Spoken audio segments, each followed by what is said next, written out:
আসসালামু আলাইকুম এবং আদাব সবাইকে। বায়োলজি ক্লাসরুমে সবাইকে স্বাগতম জানাচ্ছি। তোমাদের সাথে আছে আমি শাহরি ইসলাম ইমন। তো কে কে আছে? মিম আছে, ওয়ালাইকুম আসসালাম।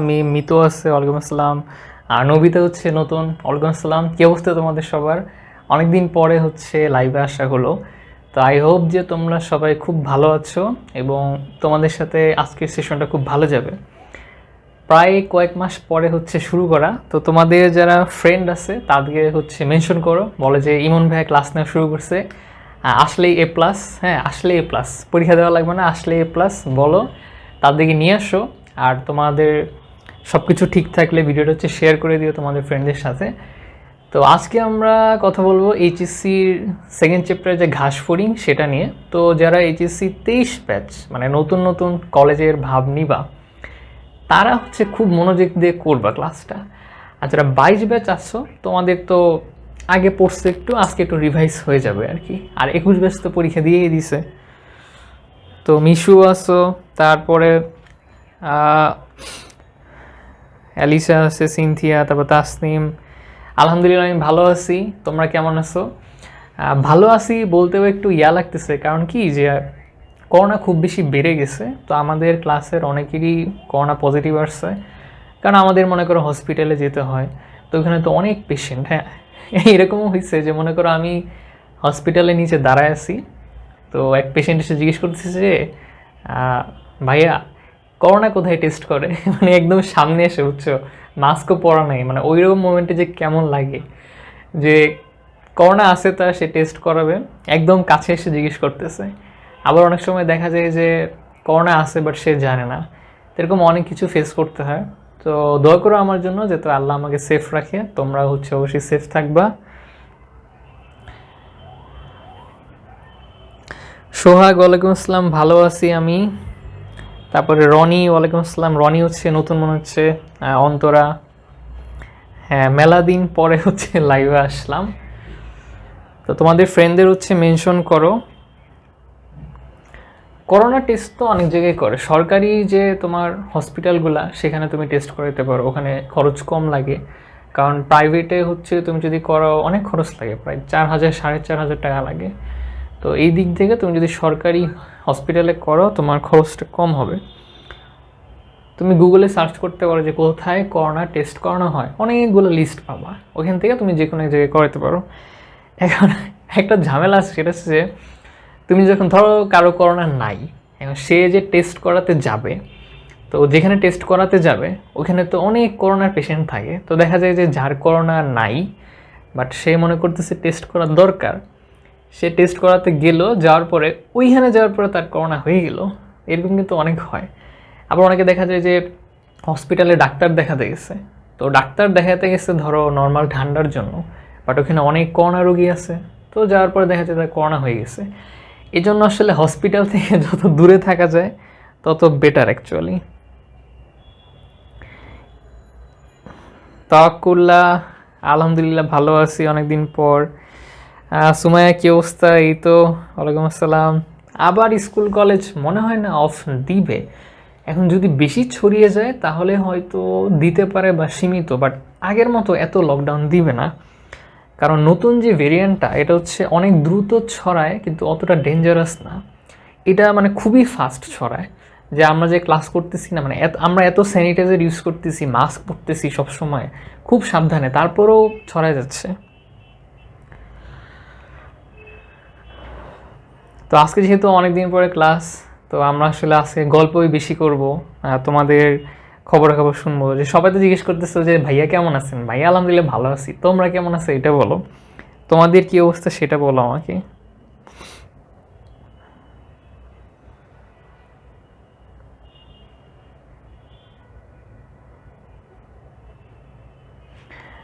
আর পেছনে যে এঁকে রাখছি আমার শৈল্পিক, কি বলবো, স্কিল, আমার ড্রয়িং স্কিল তোমার হচ্ছে পেছনে দেখতেই পাচ্ছ কি আঁকে, মানে বকের ঠ্যাং কাকের ঠ্যাং এঁকে রাখছি। তো অনেকে যারা যারা নতুন দেখতেছো এটা দেখে অবশ্য বোঝা যায়, দেখে মনে হচ্ছে একটা পোকা টাইপের, কিন্তু এইটা এটা আবার কি। তো আমরা হচ্ছে আস্তে আস্তে সব এক্সপ্লেন করব। প্রিয়ন্তী, ওয়ালাইকুম আসসালাম। প্রিয়ন্তী, কি অবস্থা? তোমাদের কিন্তু লাগবে এটা, তোমরা হচ্ছে নতুন যেহেতু উঠছো। ওয়ালাইকুম আসসালাম সপ্তর্ষি। এই তো ভালো। আমি অনেকদিন পরে আসলে লাইভে আসলাম। এটা হচ্ছে ঘাসফড়িং এর ট্যাং। হ্যাঁ, এক্স্যাক্টলি ঠিক আছে। তখন হচ্ছে ঘাসফড়িং এর ট্যাং। হায়ার ম্যাথ ভালো করে করো। আমি ম্যাথ ভয় লাগতো। তো মারিয়ার জান্নাত, ওয়ালাইকুম আসসালাম। তো আসো যে আমরা একটু টুকটাক ঘাসফড়িং সম্পর্কে জানি। আর তোমরা কেমন আছো এটা একটু কমেন্টে লেখো, কারণ তোমাদের অনেকদিন মানে ভাইয়া তো তোমাদেরকে খুব মিস করছি। তো হ্যাঁ, ওয়ালাইকুম আসসালাম হুরাইরা, কি অবস্থা? প্রোফাইল পিকচার চেঞ্জ করছো মনে হচ্ছে। তো আসো, আমরা হচ্ছে ঘাসফড়িং আজকে প্রথম ক্লাস। তো ঘাসফড়িং তো একটা জীব, এটা নিয়ে তো কোনো ডাউট নেই। তো একটা জীবের সম্পর্কে যখন আমরা জানবো, তখন আসলে জানবো যে ওইটা সাইজ কতটুকু, বড় না ছোট, খালি চোখে দেখা যায় কি না, তারপর ও কি একা একা থাকে নাকি একদম ফ্রেন্ড সার্কেল নিয়ে থাকে, এই জিনিসগুলো জানবো। ঘাসফড়িংয়ের উপর, ও ঘাসফড়িংয়ের উপর ক্রাশ খেয়েছে একজন। তো থ্যাংক ইউ। আচ্ছা, তা আসলে আমরা শুরু করি। মোবাইলটা এখানে রেখে দিই। তো ঘাসফড়িং সম্পর্কে যদি কিছু বেসিক বৈশিষ্ট্য জানতে চাই, তাহলে একদম ফার্স্টে কি, এটা হচ্ছে একটা ইনসেক্ট। ইনসেক্ট মানে হচ্ছে পতঙ্গ। আমি যে কত মাস পর বোর্ডে লিখতেছি আমার নিজেরও মনে নাই, লিখতে কেমন জিনিস লাগতেছে। তো এটা তো একটা পোকা, এটা নিয়ে হচ্ছে আমাদের কোনো মানে কনফিউশন নাই। এখন এই ঘাসফড়িংয়ের মতো, বা এটার ইংলিশ নামটা কি, ঘাসফড়িংয়ের ইংরেজি নামটা আমাকে কে বলতে পারবা? ঘাসফড়িংয়ের ইংরেজি নামটা কে বলতে পারবা? সবাই পারো, আমি জানি সবাই পারো। ঘাসফড়িংয়ের ইংরেজি নাম, ইংরেজিতে আমরা ঘাসফড়িংকে কি বলি? দেখি তো কে সবার ফার্স্টে পারবা। 2 দিনের দুনিয়া নামে একটা আইডি ছিল।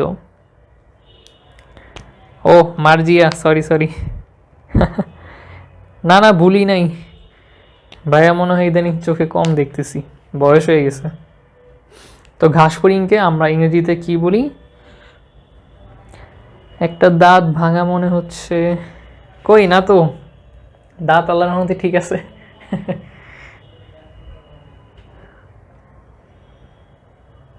Yes, very good. সবার ফার্স্টে অ্যালিশ অ্যান্সার দিছে।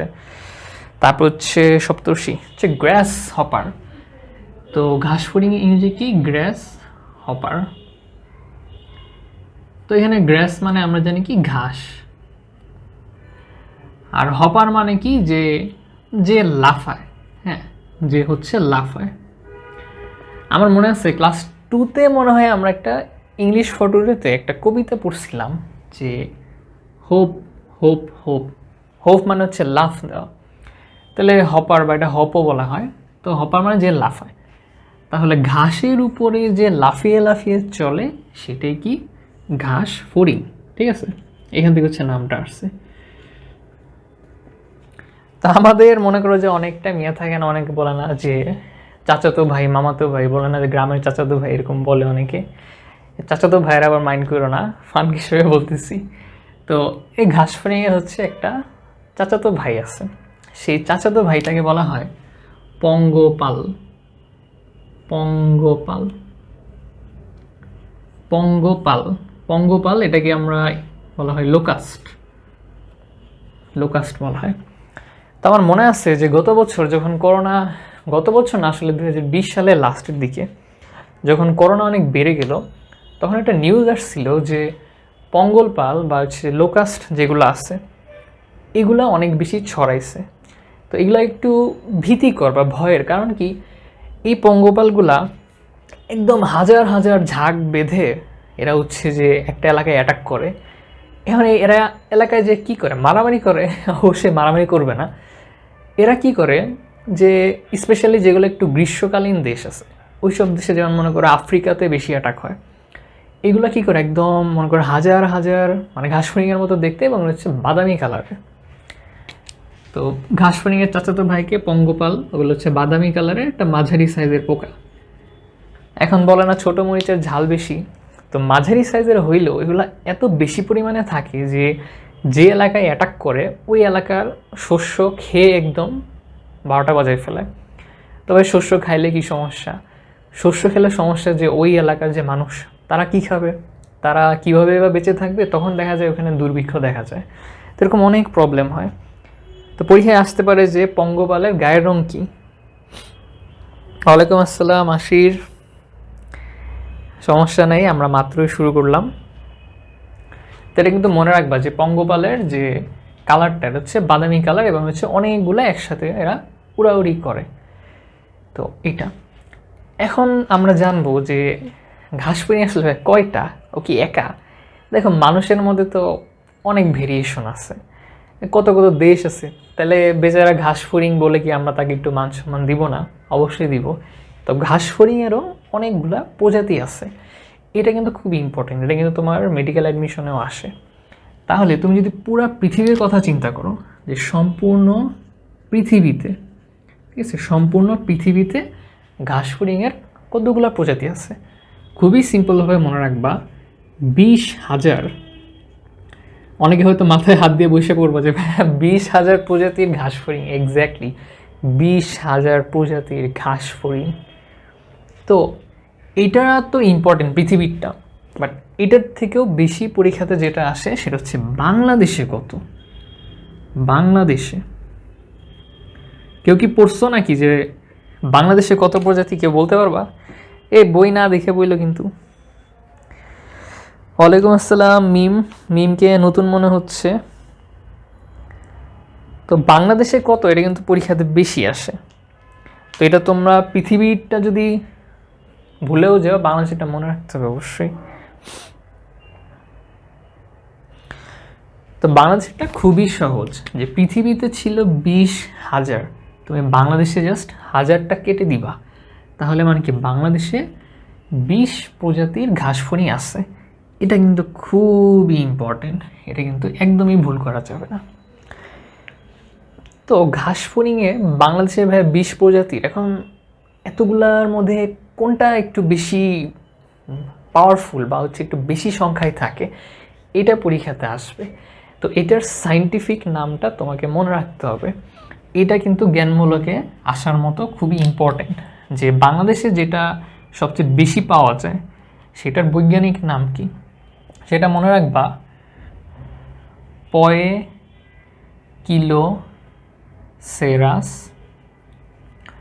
বানানগুলো কিন্তু একদম অ্যাকুরেট হইতে হবে। পয়কিলোসেরাস পিকটাস, পয়কিলোসেরাস পিকটাস। নিচে অবশ্যই কী করতে হবে, দাগ দিতে হবে। আর পড়ছি কোন বইয়ে জানি দেখলাম এইখানে একটা বানান ভুল আছে, একটা জায়গায় বইয়ের একটা জায়গায় লেখা আছে সার্কাস বানায় দিছে। দেখো দুইটা বানান খেয়াল করো, এটা কিন্তু পয়কিলোসেরাস CERUS, আর এটা কিন্তু সার্কাস। তো এটা কিন্তু ভুল, হ্যাঁ। তো বইতে যদি কোথাও এটা দেখো তাহলে ভুল। এটা আমার মনে হয় গাজী আজমল স্যারের পুরাতন এডিশনে মনে হয় 2 জায়গায় 2 রকম লেখা ছিল, নতুনটায় ঠিক করছে কিনা আমি জানি না। তো এটা কিন্তু রাইট, এই যে পয়কিলোসেরাস, পয়কিলোস সার্কাস না। তো এটা তো যদি বইতে থাকে ঠিক করে নিও সবাই। তো এটা হচ্ছে বাংলাদেশে এই প্রজাতিটা সবচেয়ে বেশি। তো এটা হচ্ছে মনে রাখতে হবে, এবং এটার কালারটা হচ্ছে মনে রাখতে হবে, এটা অনেক সময় পরীক্ষাতে আসে।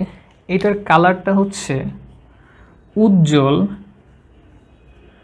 উজ্জ্বল নীল হলুদ, নীল হলুদ কালার। এটা পরীক্ষাতে অনেক সময় আসে যে পয়কিলোসেরাস পিকটাস এটার কালারটা কি।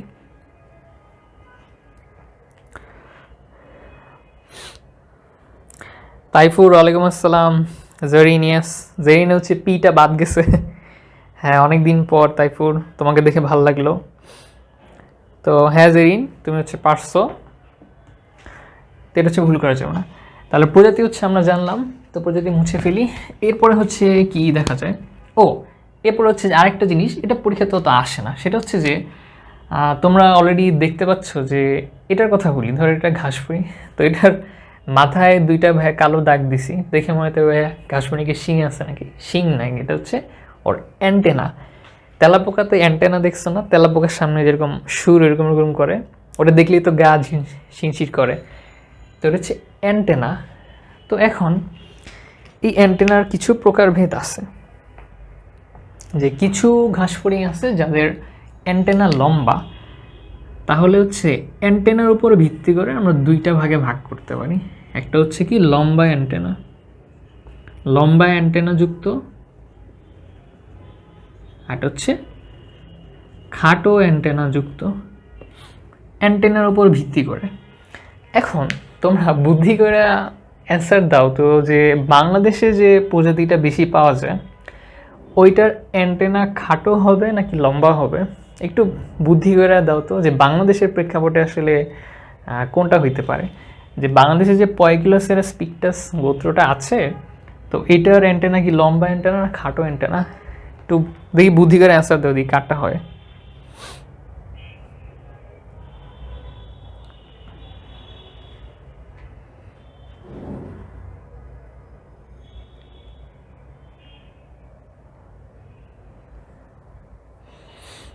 হ্যাঁ, তাইপুর বলতেছে লম্বা। তারপরে আর কেউ? তাইফুর বলেছে লম্বা। তাইফুর সবাই লম্বা কেন বলছে? খাটো হবে তো। তুমি চিন্তা করো যে বাইরের কান্ট্রিগুলোতে মানুষ একটু লম্বা লম্বা হয় না বাংলাদেশের থেকে? বাংলাদেশের মানুষগুলো একটু আমরা শর্ট, তাই না? তাহলে বাংলাদেশে যে ঘাসফড়িং আছে ওইটাও শর্ট অ্যান্টেনা হবে। তো তোমরা হচ্ছে অনেকে ভুল করছো, তার মানে তোমাদের মাথা ডাল হয়ে গেছে। তাহলে বাংলাদেশে যে পয়কিলোসেরাস পিকটাস এটা হচ্ছে খাটো অ্যান্টেনা যুক্ত। ঠিক আছে, এটা হচ্ছে ভুল করা যাবে না, মনে রাখতে হবে। ইয়েস, সপ্তর্ষি বলছে খাটো। তো মোটামুটি এখান থেকে হচ্ছে আমাদের এই জিনিসগুলো বেশি ইম্পর্টেন্ট। তো এখন আসো যে ঘাসফড়িং কোন জায়গায় থাকে। যা আমরা তো বিল্ডিংয়ে থাকি, তো ঘাসফড়িং কোথায় থাকে? আর হ্যাঁ, তোমাদের একটা হোমওয়ার্ক থাকবে, সেটা হচ্ছে আজকে যেগুলো পড়াবো এগুলো হচ্ছে নোট করবা, নোট করে হচ্ছে গ্রুপে পোস্ট করবা। হ্যাঁ, এটা হচ্ছে তোমাদের হোমওয়ার্ক আজকের। আর যারা নতুন এইচএসসিতে উঠছো তাদের জন্য একটা কথা বলি, যে এইচএসসি লেভেলে কিন্তু তোমার স্কুলের মতো একদম সব নোট করার সময় পাবা না। কীভাবে নোট করবা সেটা একটু বলি। আমার অনেক স্টুডেন্ট আছে, তারা বলছে যে ভাইয়া আপনি যে টেকনিকটা বলছেন এটা আমাদের খুব কাজে দিছে।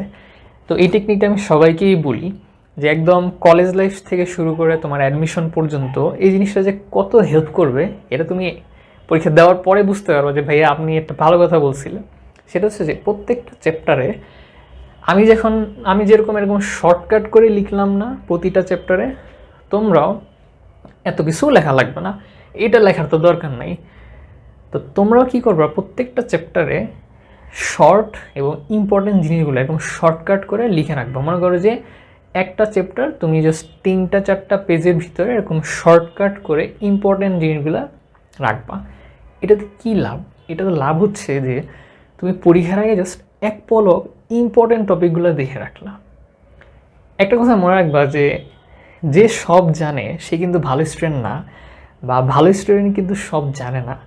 ভালো স্টুডেন্ট সে যে জানে যে তাকে কোনটা পড়তে হবে। আমরা দেখা যায় যে একটা চ্যাপ্টারের একদম আগামাথা সব পড়তে চাই, পরে আলটিমেটলি পরীক্ষায় দেখা যায় যে ইম্পর্টেন্ট জিনিসটা সুন্দর করে লিখতে পারি না। আমরা অনেকে বলি না যে ভাইয়া খুব ভালো পারতাম কিন্তু লিখতে পারি নাই, ভাইয়া ওই কোশ্চেনটা ভালো পারতাম কিন্তু সময় পাই নাই, বা ওই কোশ্চেনটা ভাইয়া ভালো পারতাম কিন্তু মনে আসতেছিল না। তো এই জন্য ইম্পর্টেন্ট জিনিসগুলো পরীক্ষার আগে দেখতে হয় এবং ওগুলো হচ্ছে আগে লিখতে হয়। তো এটা তোমরা সবাই করবা, আমি জানি সবাই করবা না, বাট যারা করবা অবভিয়াসলি বেনিফিটেড হবা।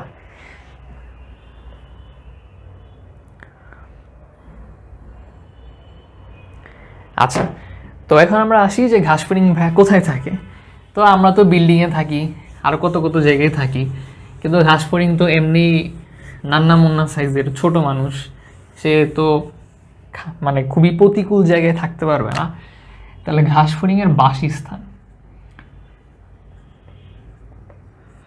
আচ্ছা, তোমাদের হচ্ছে আরেকটা ট্রিকি কোশ্চেন করি, যে ঘাসফড়িং কি উঠতে পারে? মানে ঘাসফড়িং যে চলাচল করে কিভাবে করে, ঘাসফড়িং কি উঠতে পারে? তোমাদের কি মনে হয়? এর কারণ হচ্ছে যে দেখো, ঘাসফড়িং তো এমনি একদম ছোট সাইজ, আমরা একটু করে পড়বো আসলে ওর দৈর্ঘ্যটা কতটুকু, খুবই ছোট। তো এখন ও তো খুব বেশি উপরে উঠতে পারবে না, তাই না? মনে করো যে একদম উঁচু গাছের ডালে থাকতে পারবে না।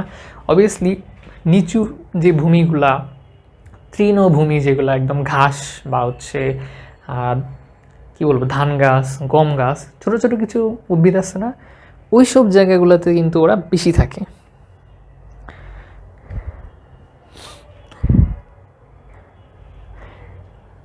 তো ঘাস ফড়িং তো কী খায়? সে ঘাস খায়, পাতা খায়, শস্য খায়। তাহলে এইসব জিনিস যেখানে পাওয়া যাবে সেখানেই ওরা থাকবে। তাহলে মনে করো যে নিচু ভূমি, তারপর হচ্ছে যে তৃণভূমি, মানে হচ্ছে যেখানে খাবার টাবার ভালো পাবে, এইসব জায়গাতে হচ্ছে ওরা বেশি থাকে। তা এখন মনে করো যে ম্যানগ্রোভ যে এলাকাগুলো আছে, ম্যানগ্রোভ বা হচ্ছে যেখানে হচ্ছে কি বলবো, পানির চলাচল বেশি থাকে, তো সেই সব এরিয়াগুলো কিন্তু ইজিলি ডুবে যায় বা প্লাবিত হয়ে যায়। তো জিনিসগুলো কেমন দেখো, যে ঘাস ফড়িং ধরো যে এটা হচ্ছে একটা জায়গা, তো এটার উপরে সে মনের সুখে ডিম পারলো। তো এরপর ধরো পানি এসে একদম ঢেউ দিয়ে ডিমটাকে সরাই ফেললো। তাহলে তুমি যদি ঘাস ফড়িংয়ের জায়গায় থাকতা, তুমি ওখানে ডিম পারতা। ওই যে বলে না যে ন্যাড়া বেলতলায় একবার যায়, মানে হচ্ছে যে টাক সে বেলতলায় একবার যায়। তো জিনিসটা ওরকমই, যে যেখানে পানির চলাচল খুব বেশি বা যে জায়গাগুলো হচ্ছে একদম ডুবে যায়, সেখানে তো ডিম পারবে না। ঠিক আছে, তো এটা পরীক্ষাতে আসতে পারে যে কোন এলাকাতে ঘাস ফড়িং ডিম পারে না।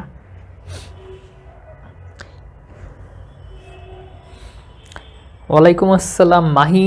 মাহিকে নতুন মনে হচ্ছে। আচ্ছা, তো ম্যানগ্রোভের সাথে আরেকটা আছে যে স্বাদু পানি, এইসব জায়গায়ও এরকম ডুবে যায়। এখন ধরো যে একটা মজার জিনিস, যেমন ধরো আমরা যদি কোনো বিপদে পড়ি, তাহলে আমরা কি খুব মানে তাড়াতাড়ি এখান থেকে ভাগার চেষ্টা করি, তাই না? তখন ঘাস ফড়িং যদি বিপদে পড়ে, ও নিশ্চয়ই অনেক দৌড়াবে। সেই জন্য প্রতিকূল পরিবেশে, এটা কিন্তু অ্যাডমিশনের জন্য খুবই ইম্পর্ট্যান্ট। এটা মনে রাখতে হবে যে প্রতিকূল পরিবেশে, প্রতিকূল পরিবেশে ও কিন্তু এরকম দৌড়াদৌড়ি করে। তখন তোমার মনে হইতে পারে যে ভাইয়া ও তো এত ছোট একটা জীব, ও আর কতটুকু দৌড়াবে, এইখান থেকে এত দূর যাবে। কিন্তু না, প্রতিকূল পরিবেশে ও দিনে দিনে কিন্তু, মাসে কিন্তু না, দিনে প্রায় 15 কিলোমিটার। ক্যান ইউ ইমাজিন যে এটুকু একটা প্রাণী দিনে 15 কিলোমিটার যায়? আমি দিনে 15 কিলোমিটার যেতে পারবো নাকি আমার সন্দেহ আছে। তো প্রতিকূল পরিবেশে ওরা কিন্তু প্রায় দিনে 15 কিলোমিটার দূরত্ব এরকম লাফায় লাফায় যাইতে পারে। জীবন বাঁচাইতে হবে, কিছু করার নাই, আগে জীবন। তো এটা মনে রাখতে হবে, এটা কিন্তু হাইলি ইম্পর্ট্যান্ট অ্যাডমিশনের জন্য।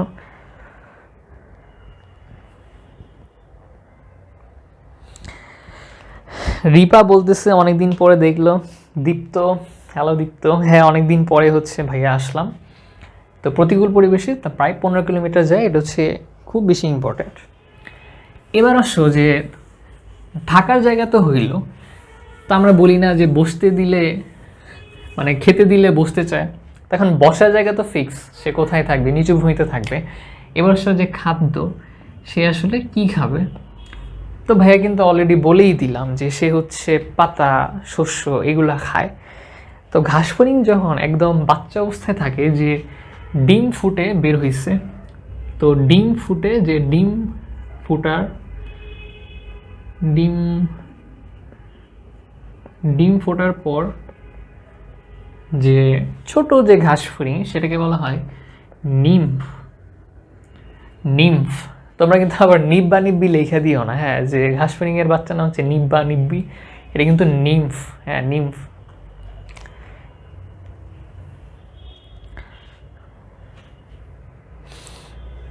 আচ্ছা, একবার ভিডিও কি আটকে যাচ্ছে? এরকম হচ্ছে কেন? ভিডিও আটকে গেলে তো সমস্যা আসলে।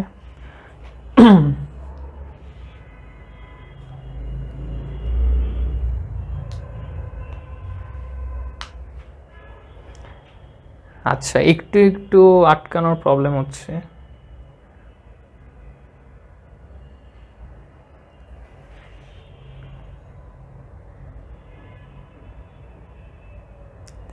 আচ্ছা, আমরা কন্টিনিউ করি, এখন মনে হয় ঠিক আছে।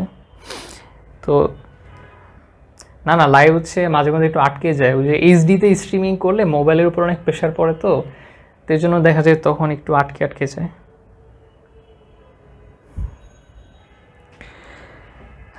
কী করে আর, অনলাইন মেনে নিতে হয়। তো নিম্ফ অবস্থায় ওরা যখন নিম্ফ বা হচ্ছে ছোটো থাকে, ছোট অবস্থায় কিন্তু ওরা কী করে যে কচি পাতা, তারপর শস্য, এসব জিনিসগুলো খায়। তারপর যখন একটু বড় হয়, একটু যখন বড় হয়, এখন কি ঠিক আছে?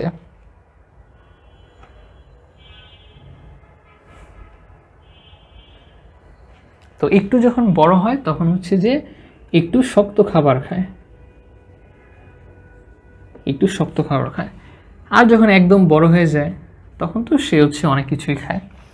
তো এখন দেখো যে আমরা অনেক আছি না, বড় হইলে বলি যে আম্মু মুরগির মাংস ছাড়া একদমই খাবো না, গরুর মাংস আমার লাগবেই, ডিম পোস্ট করছো কেন, ডিম ভাজি করে নিয়ে আসো।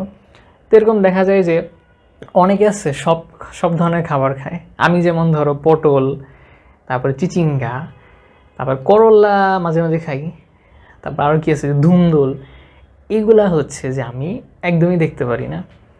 তো এরকম ঘাস ফড়িংয়ের ক্ষেত্রে দেখা যায় যে কিছু কিছু ঘাস ফড়িং মানে সব ধরনের খাবার খায়, হ্যাঁ, যে লতা পাতা যা পায় ডালপালা সবই খায়।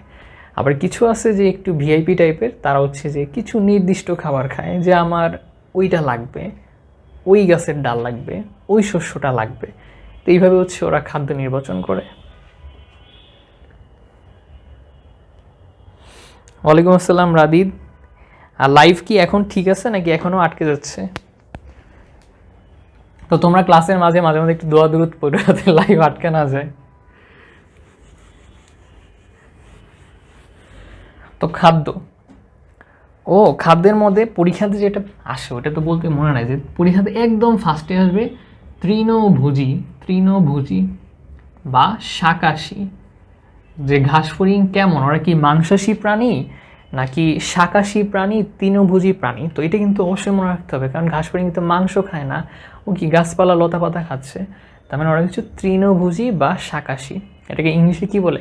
হার্বিভোরাস, মানে হচ্ছে হার্ব মানে উদ্ভিদ খেয়ে বেঁচে থাকে, এটাকে হার্বিভোরাস বা হচ্ছে শাকাশী বলা হয়। এটা কিন্তু পরীক্ষায় ইম্পর্টেন্ট, মনে রাখতে হবে অবশ্যই।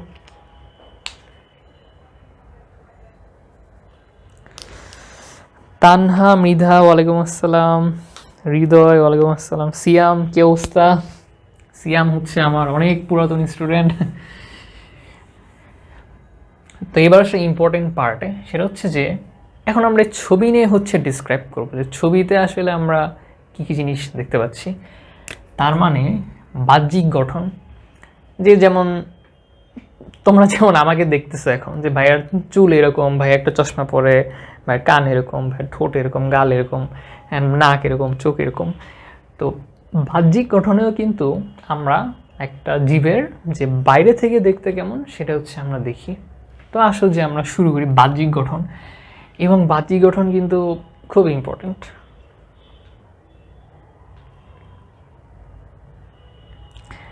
মিম, তোমাকে অনেকদিন পরে দেখলাম, ভালো লাগতেছে, তো দোয়া করো আমার জন্য। তাহলে আসো যে আমরা দেখব বাহ্যিক গঠন।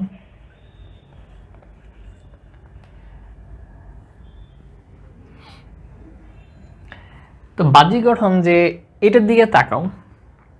আচ্ছা, উপরের যে ছবিটা, এটা হচ্ছে যে ওর যে জাস্ট মাথার পার্টটা সেইটা।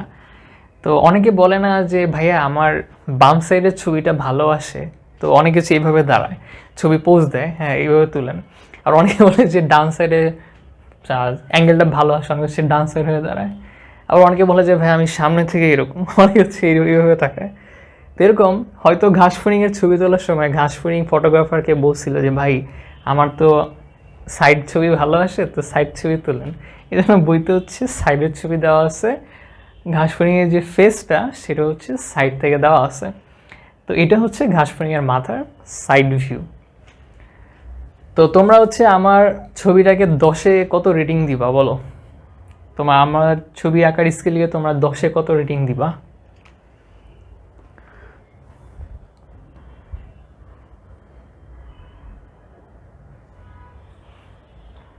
না না, 20টা প্রজাতির নাম মুখস্থ করতে হবে না, মুখস্থ করে কোনো দরকার নেই। এই যে আমি মাত্র এটা বলতে নিছিলাম যে অনেকে বলবে যে ভাই আমার তো কোনো সাইডই ভালো আসে না। আসে তোমরা হচ্ছে বেশি বেশি ছবি তুলবা। হ্যাঁ, আবার আটকাইছে, তো আটকানোটা হচ্ছে একটু কনসিডার করো, এটা ঠিক করতে পারতেছি না। তো মোবাইল হচ্ছে দুর্বল হয়ে গেছে, তো ভাইয়া টাকা পয়সা এলে নতুন মোবাইল কিনতে পারবো, নাইলে এটা দিয়ে চালাইতে হবে। ওরে বাবা, সবাই পাম দিতেছে 10-এর 10। তোমরা তো আমার ঘাসফড়িংয়ে নজর লাগাই দিতেছে। হ্যাঁ, তাহলে নজর লাগাই দিলে আমি কি টিপ পরাই দিই না? তাহলে আমি আমার ঘাসফড়িংটা টিপ পরাই দিই না? তোমরা তো নজর দিবা আমার ঘাসফড়িংয়ের উপরে, তো ঘাসফড়িং হচ্ছে আমরা টিপ পরাই দিছি। তো ঘাসফড়িংয়ের টিপেরও একটা নাম আছে, ওটা আমরা হচ্ছে সিয়াম হোস্টেলে যাও না, করোনা ছড়াই গেছে অনেক, যায় না হোস্টেলে। আসলে বাহ্যিক গঠনে তাহলে ঘাসফড়িংয়ের কি 0 ফিগার নাকি? ঘাসফড়িংয়ে তো অনেকগুলো প্যাক আছে, অনেকে 6 প্যাক বলে না, ওর কিন্তু 8, 9টা 10টা প্যাক আছে। তাহলে ঘাসফড়িং হচ্ছে সরু, মানে হচ্ছে চিকন, লম্বাটে, বডি লম্বা, যে চিকন প্লাস লম্বা। আমাদের এক ফ্রেন্ড ছিল, হচ্ছে অনেক লম্বা অনেক চিকন, আমরা ওরে হচ্ছে বলতাম যে বাঁশের কঞ্চি, মানে একদম বাঁশ, মনে হয় যে একদম সরু চিকন, মানে বাঁশের মতো। তো অনেকে আমরা ফান করতাম ওরে নিয়ে, যদিও ফান করা ঠিক না, এমনি বলতেছি যে ও যখন হেলে দুলে এরকম করতো তখন আমরা বলতাম এই তুই সাবধানে থাক, তুই কিন্তু ওর মাঝখানে ভেঙে টেঙে যাবি। হ্যাঁ, এত পাতলা ছিল। তারপর বলতাম যে এই ঝড় বৃষ্টি হলে কিন্তু শক্ত করে ধরে রাখবি, নাহলে কখন বাতাসে উড়ে যাস। তো ঘাসফড়িং হচ্ছে এরকম সরু, যে একদম দেখো চিকন। এখন মনে করো এইটাও তো চিকন, এইটাও তো চিকন, কিন্তু এটা হচ্ছে চিকন এবং খাটো, কিন্তু এটা হচ্ছে চিকন এবং লম্বা। তো ঘাসফড়িংটা কিন্তু সরু, মানে চিকন কিন্তু লম্বা এবং বেলন আকার। এই বেলন দেখছো কে? সবাই তো দেখছো। তোমাদের মধ্যে এমন কেউ আসছো যে রুটি বানাইতে পারো? আমি একবার ট্রাই করছিলাম। তোমরা অনেকে হয়তো জানো যে ভাইয়া মাঝে মধ্যে রান্নাবান্না ট্রাই করি। কোভিড-19-এর সময় কিছু রান্নাবান্না শিখছিলাম। তো আমার একটা ইচ্ছে ছিল কেক বানাবো, মানে বার্থডে কেক বানাবো। তো কেক আর বানানো শেখা হয়নি। তো রুটি হচ্ছে একবার বানাইতে নিয়েছিলাম, বাট রুটির যে সাইজ হয়েছে ওটা আসলে দেখার মতন না।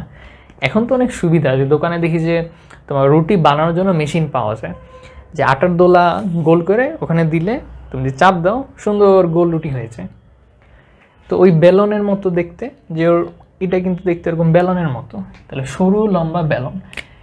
এবং যেটা বেশি ইম্পর্টেন্ট সেটা হচ্ছে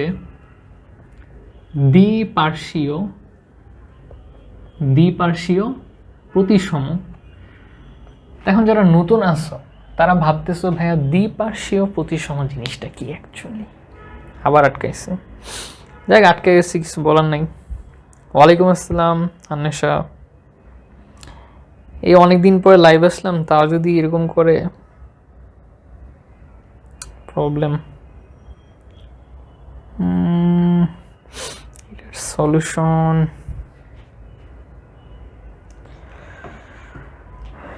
তো দেখি ভালো মতোই আটকাইছে, কি সমস্যা এখানে?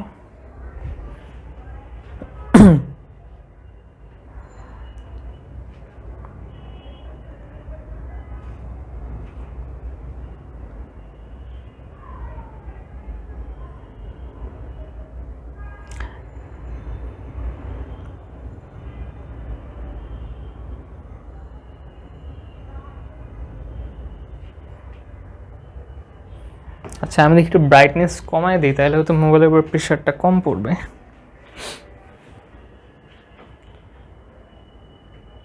কেন যে এমন হয়?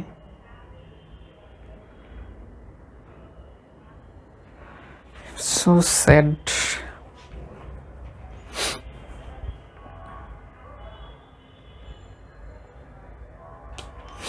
আচ্ছা, তো দ্বিপার্শ্বীয় প্রতিসম যারা নতুন তারা জেনে রাখো যে প্রতিসম জিনিসটা মানে কি।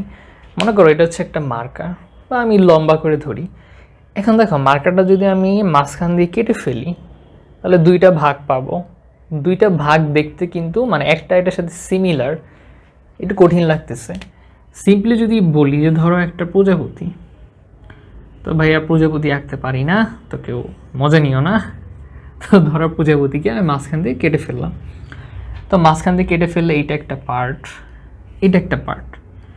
তো দুইটা দেখতে মনে হচ্ছে যে একটা একটা প্রতিসাম্য, মানে আয়নার সামনে দাঁড়ালে যে তুমি তোমার কী বলে প্রতিফলন দেখতে পাও, কাইন্ড অফ ওরকম। তো দ্বিপার্শ্বীয় প্রতিসাম্য মানে হচ্ছে যে যে সকল জীবকে তুমি মাঝখান দিয়ে কাটলে দুইটা সদিশ অংশ পাওয়া যায়।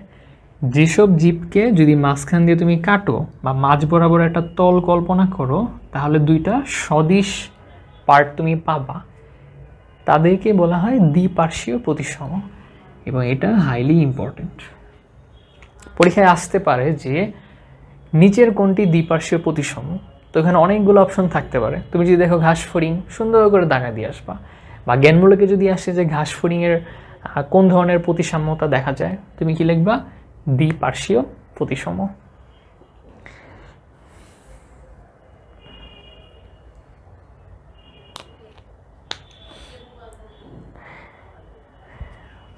মলয় দাদা আদাব। তো মলয় ভাই হচ্ছে আমার অনেক সিনিয়র। তো দাদা কেমন আছেন? তাহলে দ্বিপার্শ্বীয় প্রতিসাম্য বুঝছো সবাই? সবাই ক্লিয়ার এই জিনিসটা? এটা কিন্তু পরীক্ষাতে আসবে। তো পূর্ণাঙ্গ যে ঘাস ফড়িং, এটাও পরীক্ষাতে আসে। পূর্ণাঙ্গ ঘাস ফড়িং হচ্ছে লম্বায় 8 সেন্টিমিটার। কত? 8 সেন্টিমিটার। তো বইতে হচ্ছে 8 সেন্টিমিটার লেখা আছে, তুমি চাইলে পাশে হচ্ছে মিটারে কনভার্ট করে লিখতে পারো, কারণ অনেক সময় পরীক্ষাতে কী করে ট্রিকি কোশ্চেন করলে এককটা চেঞ্জ করে দেয়। তো এই জন্য তুমি 8 সেন্টিমিটারকে মিটারে কনভার্ট করে তোমার বইতে ছোটো করে লিখে রাখতে পারো।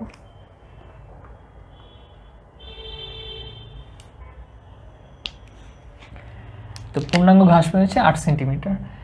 এখন দেখো যে ঘাস ফড়িংয়ের কালারগুলা একটু কনফিউজিং। তো একদম শুরুতে হচ্ছে ভাইয়া বলছিলাম যে পয়কিলোসেরাস পিকটাস, যেটা বাংলাদেশে বেশি পাওয়া যায়, ওটা কি ছিল উজ্জ্বল নীল হলুদ। ওটা মাস্ট মনে রাখবা। এছাড়াও অনেক সময় কি হইতে পারে যে হলদে সবুজ হইতে পারে, যে হলুদ এবং সবুজ মিক্স আপ হইতে পারে। আবার অনেক সময় হইতে পারে যে বাদামি রং, যে বাদামি রঙের মধ্যে ডোরা কাটা থাকতে পারে, যে পুরোটা হচ্ছে বাদামি কালার, ওটা মাঝখানে হচ্ছে ডোরা কাটা। তো তখন তুমি কী বলো যে ভাই রয়্যাল বেঙ্গল টাইগার না বলেছে রয়্যাল বেঙ্গল ঘাস ফড়িং, এটা বলতে পারো তুমি। তো কালারগুলো একটু কনফিউজিং, বাট একটু মনে রাখতে হবে। তো মোটামুটি এখানে এখন কথা হচ্ছে যে এই যে এই কালার বা এত এত কালার, মিক্সিং কালার, এই কালারের সুবিধা কী? তোমাদের কি মনে হয় যে ভাইয়া অনেক ধরনের কালার থাকলে, হ্যাঁ উদ্ভিদের কথা চিন্তা করো না যে উদ্ভিদে তো পরাগায়ন হয়, ইজিলি হয়, আকৃষ্ট হয়, বাট অনেক ধরনের কালার বা মাল্টিপল কালার থাকলে কি সুবিধা হইতে পারে? কি মনে হয় তোমার যে মাল্টিপল কালার থাকলে ভাই এই সুবিধা হইতে পারে?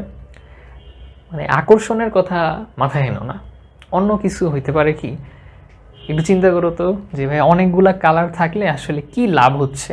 বা এটার কথাই ধরলাম যে বাদামি রঙের মধ্যে ডোরা কাটা, তাহলে ওর কী লাভ? যে যে রঙের বা এই কালার হওয়ার কারণে ওর কী সুবিধা হয়েছে?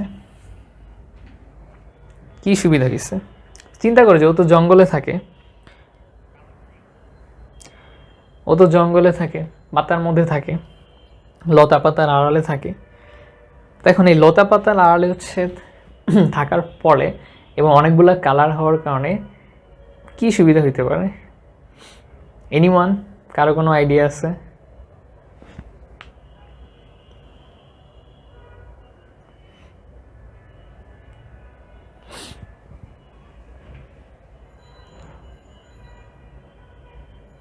আচ্ছা সমস্যা নেই, মিশে যেতে পারে। হ্যাঁ, তাইপুরে একটা ভালো বলছে যে ভাই মিশে যেতে পারে, মানে হচ্ছে যে সে হচ্ছে লুকিয়ে থাকতে পারে। তাহলে জিনিসটা কি যে মিশে যেতে পারে বা হচ্ছে পরিবেশের পরিবেশের সাথে মানিয়ে নিতে পারে, তাই না? মানিয়ে নিতে পারে। এবং পরিবেশের সাথে মানালে সুবিধা কি, সেটা হচ্ছে যে শত্রুর হাত থেকে রক্ষা। শত্রুর হাত থেকে রক্ষা। তোমরা অনেকে দেখছো অনেক সময় যে আর্মিদের যে পোশাক, বিভিন্ন জায়গায় আর্মি, তারপরে যারা স্নাইপার নিয়ে থাকে তাদের কিন্তু পোশাকটা দেখবা যে তারা তো একটু লুকিয়ে থাকে, তো তাদের পোশাকটা এমনভাবে থাকে যেন জঙ্গলের মধ্যে তারা থাকলে দূর থেকে বোঝা না যায়। দেখবে বরফের দেশে যে আর্মিরা, তাদের যে কাপড়টা সাদা সাদা থাকে যাতে বরফের মধ্যে তারা লুকিয়ে থাকলে দেখা যায় না। আবার যারা জঙ্গলের একটু থাকে তাদের দেখবা যে একটু বাদামি কালার, কালো কালার থাকে। তারপর হচ্ছে অনেক সময় যে সবুজ কালারের মধ্যে কালো দাগ দাগ থাকে, মানে কি যে পাতার আড়ালে থাকলে যাতে ভালো মতো দেখা না যায়, তার মানে কি শত্রুর হাত থেকে রক্ষা। তো এটা পরীক্ষাতে আসতে পারে যে এত ভিন্ন ভিন্ন কালারের আসলে কারণটা কি।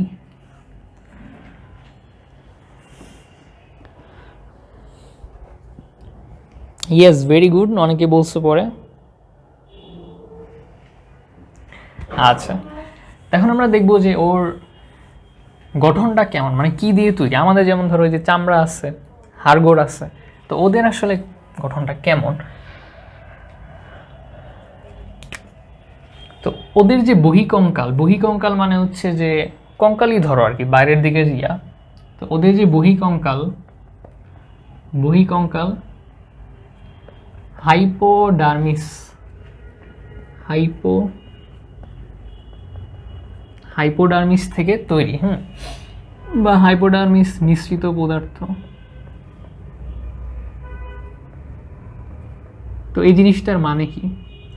এই জিনিসটার মানে হচ্ছে যে দেখো যে সব কিছুর বা জীবের, মনে করো যে একদম বাইরে থেকে যদি আমরা কল্পনা করি, একদম বাইরের যে লেয়ারটা, এটাকে আমরা কি বলি? এপিডার্মিস। এপিডার্মিস। তো এপিডার্মিসের ঠিক নিচে যে স্তরগুলো থাকে, ঠিক নিচে কিন্তু, সেই স্তরটাকেই বলা হয় হাইপোডার্মিস।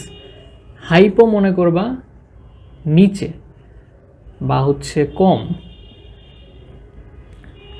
আর হাইপার মানে হচ্ছে বেশি। অনেকে বলে না তুমি হাইপার হয়ে গেছে, মানে কি সে একটু বেশি এক্সাইটেড হয়ে গেছে।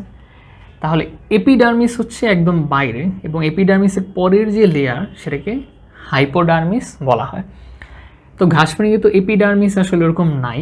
তো ঘাসফড়িঙে বোঝানো হচ্ছে যে বাইরের যে লেয়ারটা বা কঙ্কালটা, যে একদম বাইরে, সেটা আসলে যে ভিতরে যে হাইপোডার্মিস, এখান থেকে কিছু পদার্থ নিঃসৃত হয়ে এই উপরের লেয়ারটা গঠন করছে, এটাই বোঝানো হচ্ছে হাইপোডার্মিস। এবং এখানে আরেকটা কথা যেটা পরীক্ষাতে বেশি আসে, যে এদের সারা দেহ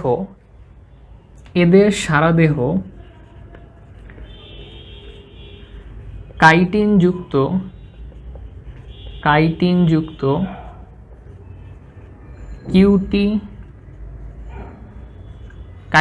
কিউটিকল দিয়ে তৈরি। এদের সাদা দেহটা কাইটিনযুক্ত কিউটিকলে আবৃত।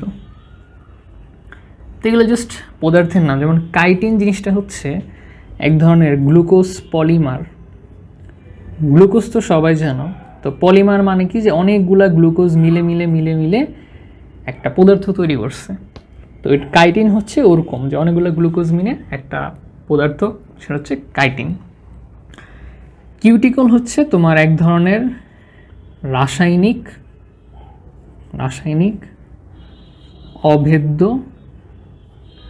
অভেদ্য আবরণ বলতে পারো। তো মেইন কথা যে কাইটিনযুক্ত কিউটিকল, মানে এই দুইটা জিনিস নিয়ে হচ্ছে ওর যে বহিকঙ্কাল বা ওর যে দেহটা আবরণ।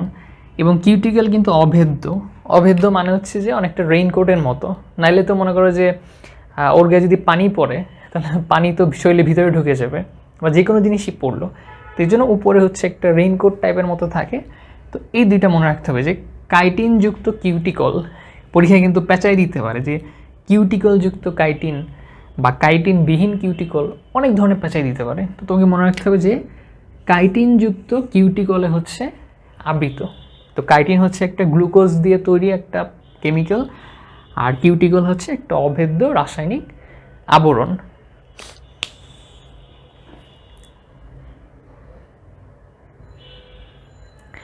আর রিমি হচ্ছে লেট। রিমি, ওয়ালাইকুম আসসালাম। তো রিমি তো সামনে পরীক্ষা, তো আমরা হচ্ছে অনেক পড়াশোনা করলাম, একটু কথা বলি, গল্প বলি, নাহলে ভাল লাগবে না। কি গল্প বলা যায় আসলে? তা আমার গল্প তেমন নেই, আমার খালি এইটুকু মনে আছে যে ঘাসফড়িং আমার খুবই ফেভারিট একটা টপিক ছিল। আমি ঘাসফড়িং হচ্ছে এমন পড়া পড়ছিলাম ইন্টারে থাকতে, মনে করো যে পুরো ঝাঁঝরা বানায় ফেলাইছিলাম, মানে প্রতিটা ওয়ার্ড একদম দাগায় দাগায়। তার মানে এই না যে 20 প্রজাতির নাম মুখস্থ করছি, মোটেই না। প্রতিটা ওয়ার্ড দাগায় দাগায় পড়ছি, মানে হচ্ছে যেগুলো ইম্পর্টেন্ট, মানে কঠিন লাগতো, বুঝছো? এই ওয়ার্ডগুলো না দেখবে অনেক কঠিন, এই যে সামনে আরও ক্লাস হবে দেখবে যে ওয়ার্ডগুলো অনেক কঠিন। তখন আমার তো অনেক রাগ লাগতো যে পইরা শেষই করে ফেলাবো, যে কী আছে জীবনে। তা একদম প্রতিটা ওয়ার্ড হচ্ছে আমি একদম পড়তাম এবং অনেক লিখতাম। আমি কিন্তু দেখা যায় যে না লিখলে মনে থাকে না, কিন্তু ইন্টারের সমস্যা হচ্ছে এত পড়া কোনটা লিখে কোনটা লিখবা। তা আমি জাস্ট যেগুলো কঠিন লাগতো ওই ওয়ার্ডগুলো বারবার লিখতাম, যেমন যে কার্টিনযুক্ত কিউটিকল, এগুলো হচ্ছে বারবার লিখতাম। তো তোমরাও যেটা করবা, কঠিন ওয়ার্ডগুলো হচ্ছে বারবার লিখবা, নাহলে মনে থাকবে না। পরীক্ষার হলে যে দেখবা যে রিমি হচ্ছে পারে, অবশ্যই পারা উচিত। পরীক্ষার হলে যে দেখবা যে বানান মনে আসতেছে না। তো কার্টিনযুক্ত কিউটিকল আবৃত আরেকটা জিনিস খেয়াল রাখতে হবে যে ঘাসফড়িংয়ের যে তোমরা চিংড়ি তো খাইছো, তো চিংড়ির যে উপরে যে খোলস, আমি তো খোলস সহ খাই, অনেকে আবার খোলস পছন্দ করে না। তো খোলসে দেখবা যে অনেকটা এরকম ভাগ ভাগ করা থাকে, এরকম থাকে না, একটু ভাগ ভাগ করা থাকে। তো এবং খোলসটা তো একটু শক্ত থাকে, তাই না? তো ঘাসফড়িংয়ের এরকম বাইরের দিকেও কিছু শক্ত একটা বা একটা হার্ড একটা পার্ট থাকে, সেই জিনিসটাকে বলা হয় স্ক্লেরাইট। কি বলা হয়? স্ক্লেরাইট। তো স্ক্লেরাইটের মানে হচ্ছে যে হার্ড পার্ট, মানে শরীরের একটা হার্ড পার্ট হচ্ছে স্ক্লেরাইট। তো এটা মনে রাখতে হবে। এ দেখছো নামগুলো কিন্তু অলরেডি কঠিন হতে হতে যাচ্ছে। তো এরকম দেখা যায় যে এরকম উপরে স্ক্লেরাইট থাকে এবং এগুলো একটু খণ্ড খণ্ড টাইপের থাকে। তো মনে করো এখানে একটা স্ক্লেরাইট থাকে, এখানে স্ক্লেরাইট থাকে, এরকম করে করে থাকে। এবং এই স্ক্লেরাইটগুলোর মাঝখানে এক ধরনের জয়েন্ট থাকে। হ্যাঁ, স্ক্লেরাইটের মাঝে যে জয়েন্ট থাকে সেটাকে বলা হয় সূচার বলা হয়। কি বলা হয়? সূচার বলা হয়। আমাদের মাথায়ও সূচার আছে। মনে করো যে এখানে একটা হাড্ডি, তারপরে দুই সাইডে হাড্ডি, মাঝখান দিয়ে একটা সূচার আছে, এইদিকে সূচার আছে। মেন কথা দুইটা শক্ত জিনিস বা অনেকগুলো শক্ত জিনিসকে যে যুক্ত করতেছে ওগুলোকে সূচার বলা হয়। হ্যাঁ, তো মনে করো যখন বাচ্চা ডেলিভারি হয় বা নতুন বেবি হয়, নর্মাল ডেলিভারি ক্ষেত্রে দেখা যায় যে যখন বেবিটা বের হয়ে আসে তখন বেবির মাথার যে হাড়গুলা ওগুলো এরকম একটা একটার উপরে উঠে যায়। হ্যাঁ, কারণ তখনও ওর সূচারগুলো অতটা শক্ত না, তো এরকম একটা একটু উপরে উঠে যায়। তো বেবিটা যখন বের হয়ে আসে তখন আস্তে আস্তে সূচারগুলো এরকম করে লেগে যায়। তো ঘাসফড়িংয়ের ক্ষেত্রেও এরকম যে স্ক্লেরাইট একটা কঠিন প্লেটের মতো, তো এরা কি করে যে সূচার নামে একটা পাতলা ঝিল্লি থাকে। হ্যাঁ, সূচার নামক এক ধরনের পাতলা ঝিল্লি দিয়ে ওরা একটার সাথে যুক্ত থাকে এবং এরা একটু নাড়াচাড়া করতে পারে। তো সূচার নামটা হচ্ছে মনে রাখবা, দুইটাই হচ্ছে স দিয়ে। এই সূচার থাকার সুবিধা কি? কারণ কি দেখো যে স্ক্লেরাইট তো হার্ড পার্ট, এখন সবই যদি হার্ড হইতো তাহলে তো বডি নাড়াইতে পারতো না। তো এই স্ক্লেরাইটগুলোর মাঝখানে মাঝখানে দেখা যায় সূচার নামে একটা পাতলা পর্দা থাকে। তো এই জন্য দেখা যায় ওর তো হাত নাই, পাগুলা হচ্ছে নাড়াইতে পারে, তোমার ডানাটাকে নাড়াইতে পারতেছে। হ্যাঁ, ঘাসফড়িং হচ্ছে আর্থ্রোপোডা পর্বের প্রাণী। ইয়েস, ঘাসফড়িং পড়তে অনেক বিরক্ত লাগে। আমিও খোলস সহই খাই, ভাল লাগে আমার ছোটো ভাই আবার আছে যে খোলস খেতে চায় না। আবার অনেকে বলে যে খোলস খেলে যদি গলায় বেঁধে যায় তাহলে তো সমস্যা। আমার এরকম হয়েছিল, ভয় পেয়ে গেছিলাম আমি। এই জন্য খোলস সহ যারা খাবা একদম শক্ত করে চাবায় খাবা। তো এবার আসো যে ঘাসফড়িংয়ের পুরা দেহটাকে 3টা ভাগে ভাগ করা হয়েছে। তো মনে করো যে আমাদের যদি বডির কথা চিন্তা করি, আমাদের এই যে মাথা, তারপর হচ্ছে বুকের পার্ট, কোমর, পা, হাত, অনেক কিছু আছে। তো ঘাসফড়িংয়ের কিন্তু পুরো দেহ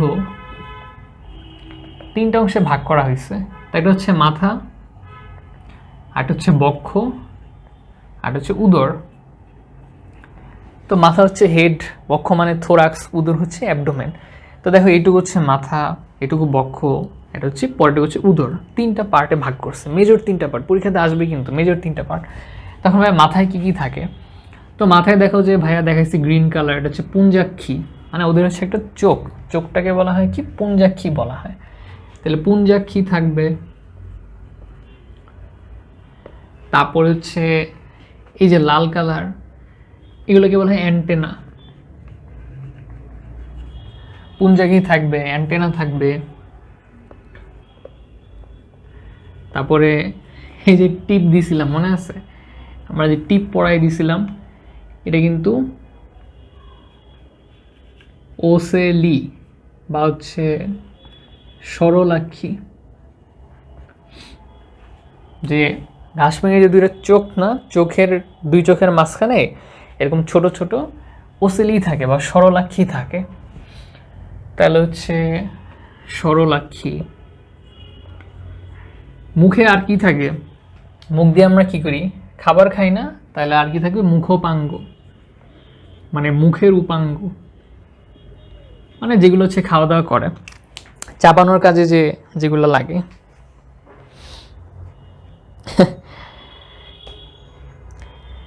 এগুলোকে ট্যাগমাটা বলে না? হ্যাঁ, ট্যাগমাটাও আছে। ট্যাগমাটা হচ্ছে আমরা পরে পড়বো, ওইটা হচ্ছে আমি এখানে আনতেছি না। যখন আমরা বক্ষের চ্যাপ্টারটা বা বক্ষের টপিকটা পড়বো তখন হচ্ছে ওখানে অনেক কিছু পড়বো যে ট্যাগমাটা। তো ইন জেনারেল, যে একদম নর্মাল জেনারেল কথা বললে স্ক্লেরাইট। তো এরপরেও আরও অনেক কিছু থাকে, তখন আমরা হচ্ছে আস্তে আস্তে পড়বো ওগুলা। তাহলে বক্ষের মধ্যে ভাই, বুকের মধ্যে কি আছে? তো বুকের মধ্যে অলরেডি দেখা যাচ্ছে ভাই পা আছে। এখন পা কয়টা? পা হচ্ছে 3 জোড়া।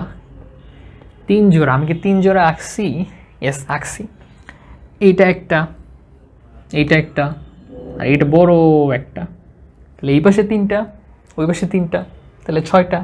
আর হচ্ছে 3 জোড়া পা থাকবে। বক্ষে আরও কি থাকবে? ডানা থাকবে।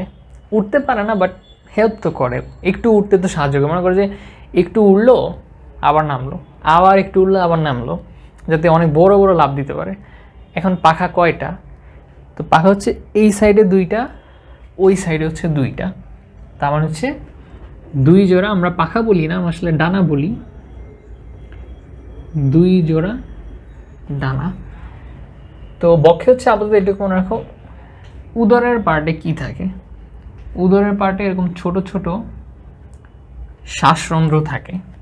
কি থাকে? শ্বাসরন্ধ্র থাকে। তো শ্বাসরন্ধ্রকে আমরা আদর করে বলি স্পাইরাকল। তোমরা তো পানির কল লিখে দিও না, কিন্তু স্পাইরাকল। স্পাইরাকল থাকে। আর কি থাকবে? জননাঙ্গ থাকবে, নাহলে তো বংশবৃদ্ধি হবে না। জননাঙ্গ থাকবে।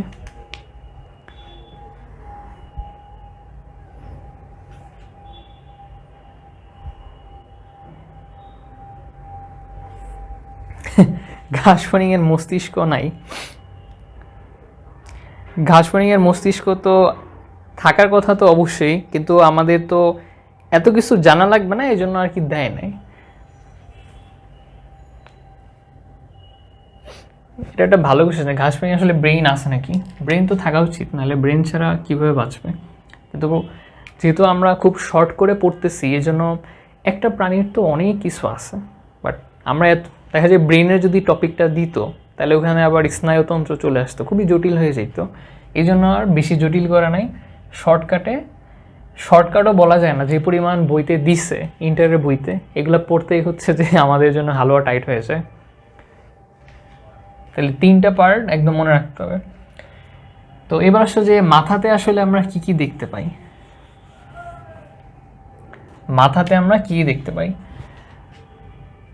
তো মাথাটা, এটার দিকে আমরা খেয়াল করি যে মাথাটা হচ্ছে 6টা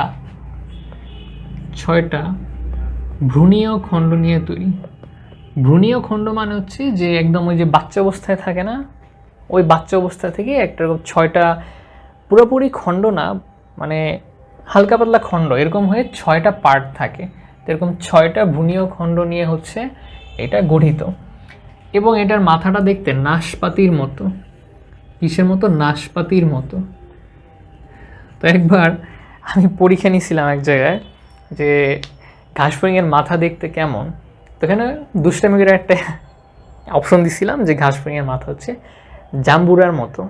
কোন দুষ্ট স্টুডেন্ট জানি ওই জাম্বুরাটি দিছে, তো ঘাসফড়িংয়ের মাথা নাকি জাম্বুরার মতো। আমি তো খাতা দেখে আস্তে আস্তে অবস্থা খারাপ হয়ে গেছে। যে ঘাসফড়িংয়ের পরে আমি ওকে নক দিছি যে ঘাসফড়িংয়ের মাথা কোন দিক দিয়ে জাম্বুরের মতো ভাই, তুই আমার বুঝা। তো ও হাসতেছিল, পরে বুঝতে পারছি যে দুষ্টামি করে দাগাইছে, কারণ এটা তো একটা নর্মাল কমন সেন্স যে ঘাসফড়িংয়ের মাথা আর কিছু জাম্বুরের মতো তো হবেই না কখনো। তো নাশপাতির মতো মনে রাখবা, পরীক্ষায় আবার পেয়ারা আপেল এগুলো দেখা দিয়ে শোনা, কিন্তু হচ্ছে নাশপাতির মতো। আরটা হচ্ছে এদের মাথাটা হচ্ছে হাইপোগন্যাথাস। হাইপোগন্যাথাস, তো হাইপো মানে অলরেডি বললাম নিচে, আর ন্যাথাস দিয়ে আসলে বোঝায় যে মাথার পজিশনটা। তো ঘাসফড়িংয়ের যে মাথাটা ওদের হয় কি, যে ধরো এটা হচ্ছে আমার মাথা, তা আমার যে মুখটা সেটা যদি এখানে না হয়ে এখানে হইতো, মানে মুখটা হচ্ছে নিচের দিকে, হাইপো মানে নিচে, তো মুখটা যদি নিচের দিকে হইতো তাহলে এই পজিশনটাকে বলা হয় হাইপোগন্যাথাস। তো ঘাসফড়িংয়ে দেখো যে বডি হচ্ছে এরকম, বডি হচ্ছে এদিকে, মাথা হচ্ছে এইদিকে, বডি এইদিকে, মাথা এইভাবে, তাহলে এখানে কি একটা সমকোণ তৈরি হয়েছে, এবং এখানে একটা ঘাড় থাকে, ওই ঘাড়ের সাহায্যে মাথা নাড়াচাড়া করতে পারে। তো ঘাসফড়িংয়ে যে মুখটা, মুখ থাকে নিচের দিকে, হাইপো মানে নিচে, তো এই জন্য এই পজিশনটাকে বলা হয় হাইপোগন্যাথাস। তো আমার একজন স্টুডেন্ট কোশ্চেন করছিলেন আমার অনেক আগে যে ভাইয়া, যেহেতু মাথা বা মুখটা নিচের দিকে থাকলে হাইপোগন্যাথাস বলা হয়, এমন কি মাথা আছে যে মুখ উপরে বা মুখ মাঝখানে? তখন হচ্ছে আমি একটু সার্চ করছিলাম যে এটা ভালো কোশ্চেন, মানে খুবই সুন্দর একটা কোশ্চেন করছিলাম। পরে দেখলাম যে এই মুখের পার্টটা যদি নিচে থাকে তাহলে তো হাইপোগন্যাথাস। তো ধরো যদি এরকম হয় যে এটা একটা প্রাণী, প্রাণীর মুখটা হচ্ছে সামনের দিকে, তখন একরকম হইতে পারে। আবার ধরো যে আমরা যেমন নর্মাল, আমাদের মুখটা এখানে, তো এরকম করে আরও 2টা টাইপ আছে। তো একটা হচ্ছে অর্থোগন্যাথাস, অর্থোগন্যাথাস বানানটা একটু দেখে নিও। আর হচ্ছে প্রোগন্যাথাস, প্রোগন্যাথাস। তো আমার যতদূর মনে পড়ে যে আমরা হচ্ছে অর্থোগন্যাথাস, আমরা যতটুকু মনে রাখি অর্থোগন্যাথাস। আর প্রোগন্যাথাস মেবি যে মুখ যদি উপরের দিকে থাকে, হাইপো মানে নিচে, প্রোগন্যাথাসটা মনে হয় যাদের একটু উপর দিকে থাকে, আর অর্থটা মনে হয় যে মাঝামাঝি লেভেল আছে, মানে আমার এতদূর মনে পড়ে আর কি। তারপরেও তোমাদের যদি কারো ইন্টারেস্ট থাকে দেখে নিও, এগুলো কখনো পরীক্ষাতে আসবে না, জাস্ট জানার জন্য বললাম। এইটা খুবই আসবে যে মাথা হচ্ছে হাইপোগন্যাথাস। এখন আসো যে আমরা একটু ছবিটা এক্সপ্লেন করি, যেহেতু ভাই এত কষ্ট করে ছবি আঁকছি, তো তোমরা যদি ছবিটা না বুঝো তাহলে ভাই অনেক কষ্ট লাগবে। তো তোমরা কিন্তু এই 2টা সার্চ দিয়ে দেখো যে ভাইয়া তো বললাম, তো এটা দেখতে আসলে কেমন একটু দেখো।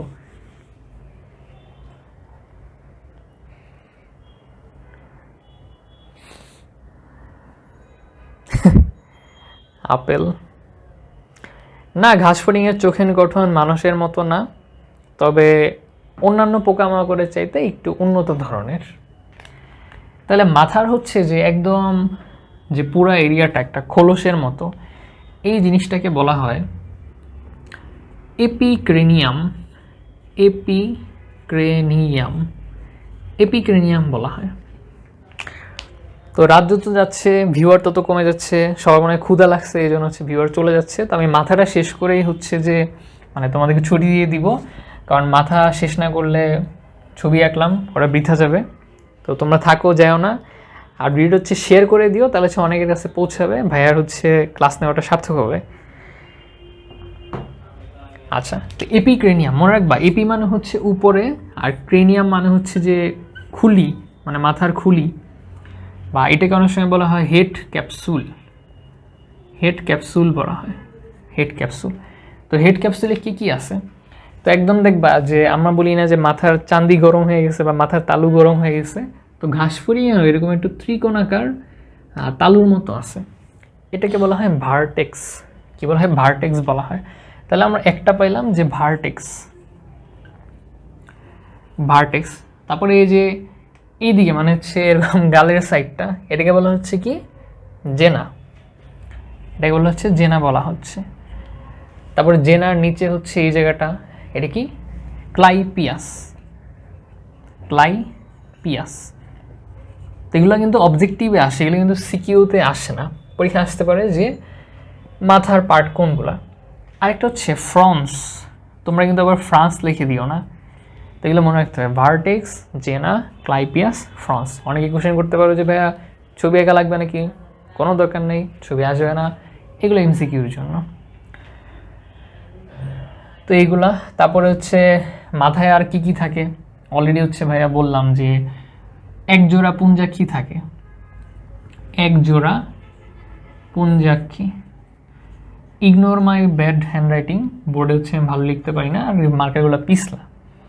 একজোড়া পুঞ্জাক্ষী, তিনটি সরলাক্ষী। সরলাক্ষী কোনটা মনে আছে? যে কপালে যে টিপ পরাই দিয়েছিলাম ওটা কিন্তু তিনটা।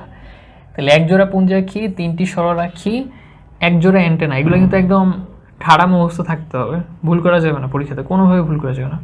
একজোড়া অ্যান্টেনা থাকবে, যে দুইটা আঁকছি। আর হচ্ছে এক সেট মুখপাঙ্গ। আমরা প্রায় শেষের দিকে চলে যেও না, শিখে যাও। এই ভিডিওটা হয়তো এখন বোরিং লাগবে, বাট ভালো লাগবে কখন জানো? পরীক্ষার আগে ভালো লাগবে, কারণ পরীক্ষার আগে আমরা খুঁজি যে কোন জায়গায় ভালো করে আসে। আমি যদি এখন শর্টকাটে পড়ায় চলে যাই কোনো লাভ নাই, তো এই জন্য আমি একটু আস্তে ধীরে সময় নিয়ে পড়াচ্ছি আর কি। তো এক সেট মুখপাঙ্গ, তো তেমন আর কিছু বাকি নেই, একটু শর্টলি বলি যে ধরো এই যে ধরো যে ঘাসফড়িংয়ের চোখ, চোখে বা পুঞ্জাক্ষীতে এরকম ছোট ছোট গোল গোল থাকে, এরকম থাকে। তো এগুলোকে বলা হয় ওমাটিডিয়াম, ওমাটিডিয়াম বলা হয় বা ওমাটিডিয়া বলা হয়। তো মনে করা হয় যে আসলে ঘাসফড়িং রঙিন বস্তু দেখতে পায়, মনে করা হয়, এই জন্য ওদেরকে অন্যান্য আর্থ্রোপড প্রাণীর থেকে একটু উন্নত মনে করা হয়। তো ওমাটিডিয়া বা ওমাটিডিয়াম একটা বললেই হয়, কোনো সমস্যা নেই। তো এই ওমাটিডিয়াম, মনে করি এটা একটা চোখ, এখানে অনেকগুলো ওমাটিডিয়াম আছে, প্রায় কয় হাজার জানি মনে নেই আমার, 20,000 না 10,000 খেয়াল নেই। তো এগুলোর সাথে কিন্তু স্নায়ুতন্তু দিয়ে ওর ব্রেইনের সাথে কানেকশন থাকে। এই যে তাইফুর কোশ্চেন করছিলেন না ভাই ব্রেইন আছে নাকি, হ্যাঁ ব্রেইন অবশ্যই আছে, ব্রেইন না থাকলে দেখতে পারবে না। ধরো এটা হচ্ছে একটা ওমাটিডিয়াম, তো এইটার সাথে ওদের যে মস্তিষ্ক, সেটা কানেকশন থাকবে। কি দিয়ে কানেকশন থাকবে? স্নায়ুতন্তু। স্নায়ুতন্তুকে আমরা কি বলি? নার্ভ বলি, তাই না?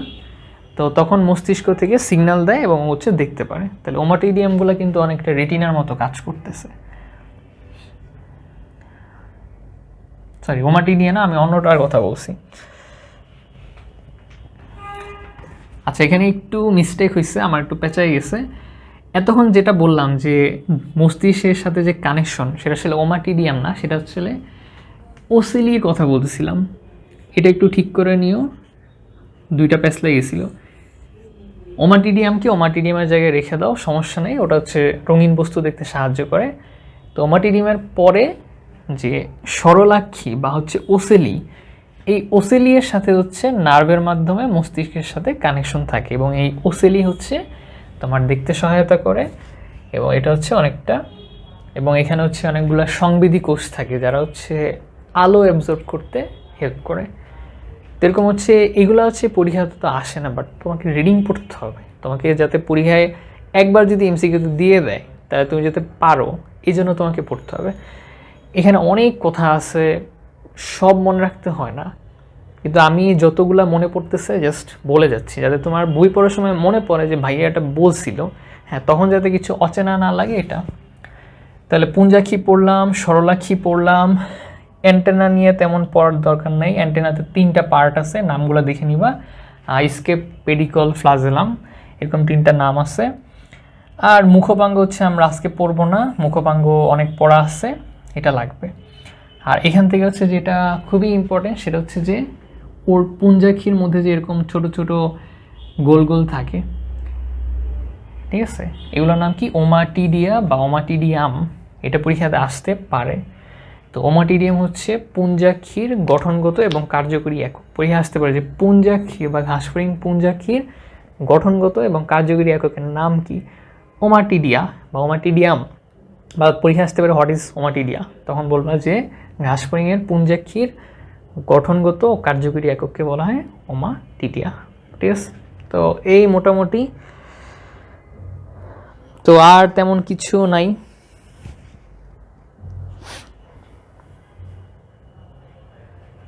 আবার আটকাইছে, তো খেয়াল করি নিয়ে আসলে পড়ায় যাচ্ছিলাম।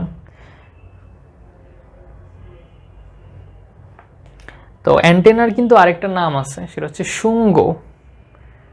শুঙ্গ, সমস্যা নাই, এই ভিডিওটা হচ্ছে রেকর্ড থাকবে, প্লাস হচ্ছে ভাইয়া ইউটিউবেও হচ্ছে দিব ইনশাল্লাহ। তো তখন হচ্ছে যেখানে তোমার একটু আটকাই গেছিল বা একটু কনফিউশন ছিল, দেখে নিও, সমস্যা হবে না ইনশাল্লাহ। তো অ্যান্টেনার কিন্তু আরেকটা নাম আছে, অ্যান্টেনার আরেকটা নাম হচ্ছে শুঙ্গ। আমার পরীক্ষাতে আসছিল যে ঘাসফড়িংয়ের শুঙ্গ কয়টা, তখন আমি তো আকাশ থেকে পড়ছি যে কী রে ভাই শুঙ্গ আবার কি জিনিস। পরে বাসায় এসে দেখি যে অ্যান্টেনার আরেকটা নাম হচ্ছে শুঙ্গ, তখন কেমন লাগে। কেন যেহেতু আটকায় আমার তো ভালো লাগে না।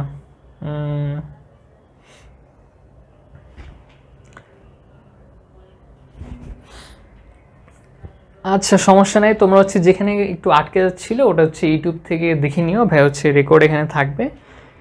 তো মোটামুটি আমাদের ক্লাস হচ্ছে শেষ। তো আজকে হচ্ছে অনেক কিছু পড়ানো হইলো, তোমরা হচ্ছে এটা একটু নোট করে ফেলো, ইনশাল্লাহ তোমাদের খুব কাজে দিবে। তো ইনশাল্লাহ কয়েকদিন পরে আবার দেখা হবে। তো আমার জন্য দোয়া করো, আর ভিডিও যাতে না আটকায় সেজন্যই দোয়া করো।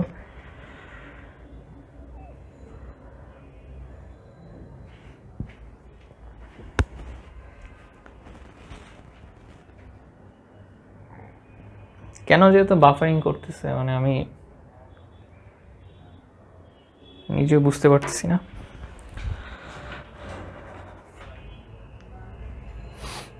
তো ঠিক আছে, সবাই থাকো, সবাইকে হচ্ছে আল্লাহ হাফেজ, এবং থ্যাংক ইউ সবাইকে যারা শেষ পর্যন্ত ছিলা।